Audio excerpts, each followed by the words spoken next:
Good morning students. Half yearly examination का जो syllabus आप लोगों का क्लास 6 का है, तो उसका पहला जो चैप्टर है हम स्टार्ट करेंगे जिस चैप्टर से, वो है मेरा विद्यार्थी जीवन। অর্থাৎ আমার ছাত্রাবস্থা। স্কুলে যে বিদ্যার্থী মানে যখন আমরা পড়াশোনা করি ওই সময়টাকে আমরা বলি বিদ্যার্থী। প্রত্যেকে আমরা একদিন করে বিদ্যার্থী, আমরা যারা এখনও শিখছে, বিদ্যা শিখছে যারা। তো সেরকমই কোনো এখানকার লেখকের তার বিদ্যার্থী জীবন অর্থাৎ ছোটোবেলা পড়াশোনার জীবনটা কীরকম ছিল তার উপরেই কিন্তু गल्पना लिखा गया है। तो सबसे पहले जानना है इस कहानी का जो लेखक कौन है। हमें देखना पड़ेगा लास्ट पेज के एकदम नीचे, Mohandas Karamchand Gandhi, the father of our nation, वो is the writer of this story. Okay, first question, मेरा विद्यार्थी जीवन कहानी के लेखक कौन है? वो है मोहनदास करमचंद गांधी। चलो स्टार्ट करते हैं। विद्यार्थी जीवन में हमारी जो आदतें बन जाती है वो जीवन परन बनी रहती है। অর্থাৎ একটা স্কুলে বা একটা বিদ্যার্থী জীবনে, পড়াশোনার জীবনে আমরা যে অভ্যাসটা তৈরি করে ফেলতে পারি সেটা কিন্তু আমাদের সারাটা জীবন কিন্তু আমাদের সাথে করে কিন্তু থেকে যায়। विद्यार्थी जीवन में सदाचार और व्यायाम अत्यधिक महत्व रखता है। सदाचार মানে হচ্ছে ভালো আচরণ, एंड व्यायाम মানে হচ্ছে শারীরিক চর্চা। এটা খুব গুরুত্বপূর্ণ একটা ভূমিকা কিন্তু রাখে। आचरण में सदाचार सभ्य बनाता है तथा व्यायाम हमारे शरीर को स्वस्थ तंदुरुस्त बनाता है। आचरण আমাদের স্বভাবটাকে ভদ্র নম্র করে এবং ব্যায়াম আমাদের শরীরটাকে সুস্বাস্থ্যের অধিকারী এবং স্বাস্থ্যবান করে দেয়। गांधी जी ने अपने बचपन को पन्ने बेच के सामान खोल कर रख दिया है। पन्ने बच्चों के सामने, बचपन के पन्ने बच्चों के सामने खोलकर रख दिया है। अर्थात তিনি তার ছোটবেলার কথা তিনি বাচ্চাদের সামনে তুলে ধরেছেন।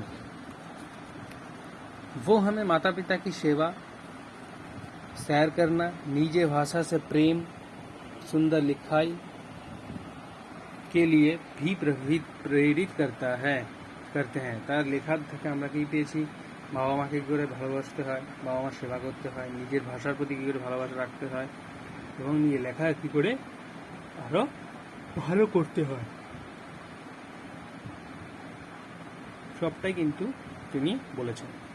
चलो स्टार्ट करते हैं इस कहानी का मूल क्या लिखा गया है।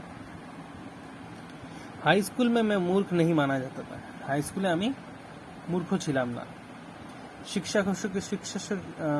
शिक्षकों के प्रति प्रेम भावना हमेशा प्रकट करता रहा है। শিক্ষকদের প্রতি আমার ভালোবাসা সবসময় প্রকাশিত ছিল।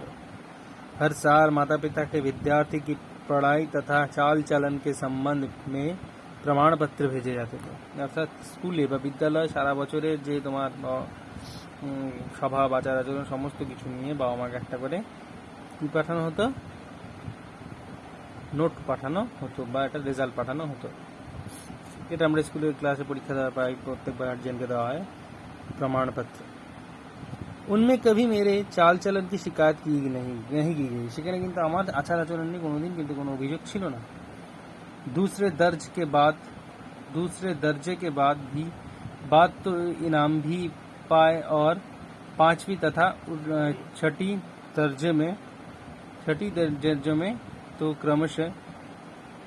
क्रमशः অর্থাৎ সেখানে পড়াশোনা করার পর আমি কিন্তু আরও 5ম ক্লাসে উঠে যাই। माँ तो क्रमशः 4 रुपये और 15 रुपये मासिक ছাত্রবৃত্তি মিলতি थे। সেই সময় আমার স্কুলে 4 টাকা, আমার এখান থেকে 15 টাকা পর্যন্ত কিন্তু আমি স্কলারশিপ কিন্তু পেয়েছি। छात्रवृत्ति मिलने में मेरी योग्यता की अपेक्षा भाग्य ने अधिक सहायता की। অর্থাৎ ছাত্রবৃত্তি বা স্কলারশিপ পাওয়ার জন্য কিন্তু আমাকে আমার ভাগ্য কিন্তু অনেকটা সাহায্য করেছিল। ये छात्रवृत्ति सब लड़कों के लिए नहीं थी और इसे समय 40-50 विद्यार्थी के कक्षा में सौराष्ट्र प्रांत के विद्यार्थी बहुत नहीं होते थे। অর্থাৎ সেখানকার সময় ওখানে কিন্তু বেশি পড়াশোনা কেউ করতো না, 40-50 জনের মধ্যে কিন্তু কেউ একজন পেত।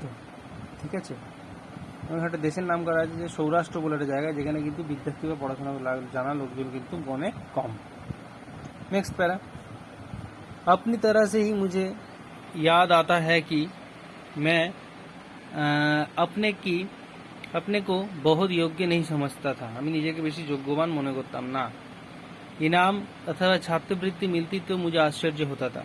আমি যদি স্কলারশিপ পেতাম তাহলে আমি খুব অবাক হতাম।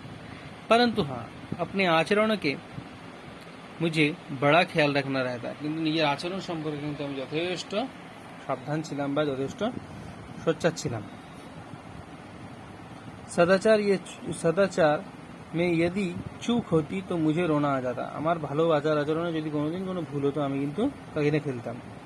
यदि मुझे कोई ऐसा काम बन पड़ता जिसके लिए शिक्षकों के उल्हाना देना पड़े अथवा उनके ऐसा विचार से भी जाए तो ये मेरे लिए অসহায় হয়ে যেত। অর্থাৎ তার প্রতি যে ভালো শিক্ষকদের ধারণাটা ছিল সেটা যদি তার কোনো রকমভাবে একটু পরিবর্তন হয়ে যেত, ভালো না সে মানে তিনি ভালো না, তাহলে কিন্তু তার মনে কিন্তু একটা অসহায়তা তৈরি হতো। मुझे याद है कि एक बार मैं पिटा भी था, एक बार আমি मार খেয়েছিলাম।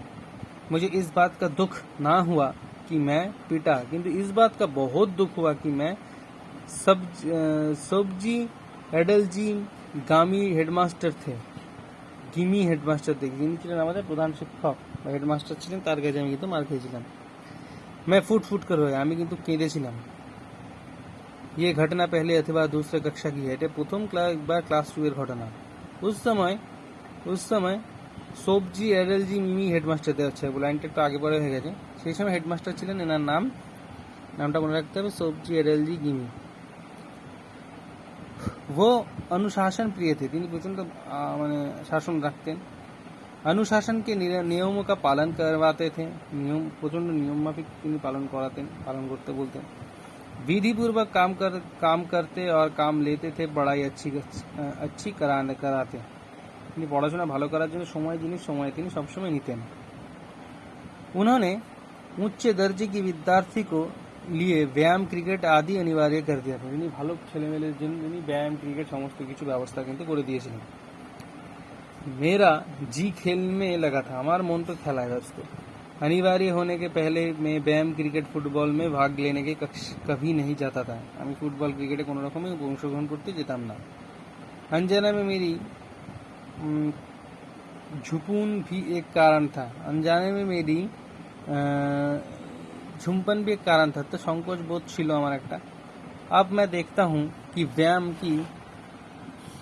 की आरुचि मेरी भूली थी, व्यायाम की ये आरुचि मेरी भूली थी, পরবর্তীকালে ব্যায়ামের প্রতি অতৃষ্ণা আমার চলে যায়।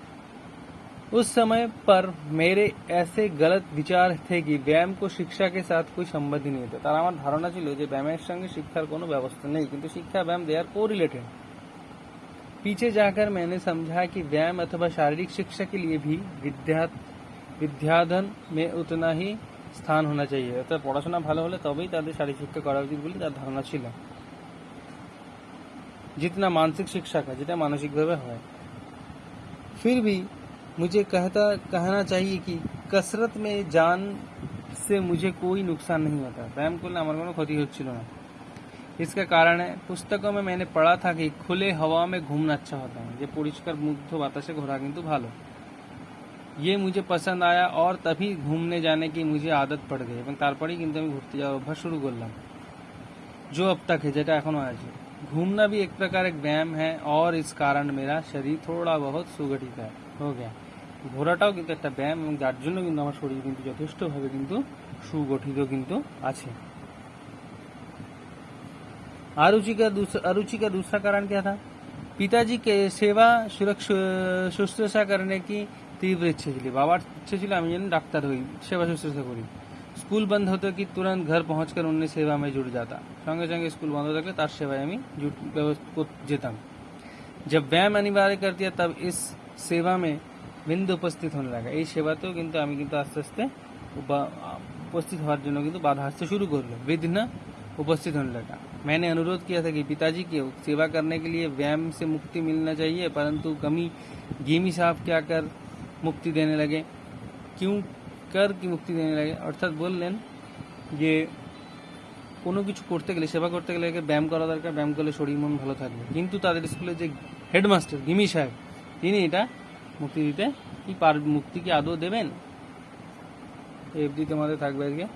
ওয়ার্ড মিনিংটা দেখে নি, इम्पोर्टेंट। छात्रवृत्ति माने वजीफा, विद्या अर्जन के लिए दिए जाने वाले आर्थिक सहायता है ना, स्कॉलरशिप, सामाजिक आर्थिक साहाय्य।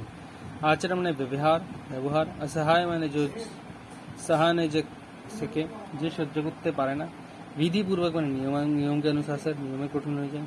আর ঝুপুপন মানে হচ্ছে সংকোচ বা মানে ইতস্তততা বোধ, ঠিক আছে। তাহলে এবার তোমরা এটা পড়ো, পড়ে যদি কোনো প্রবলেম থাকে আমাকে গ্রুপে জিজ্ঞেস করো।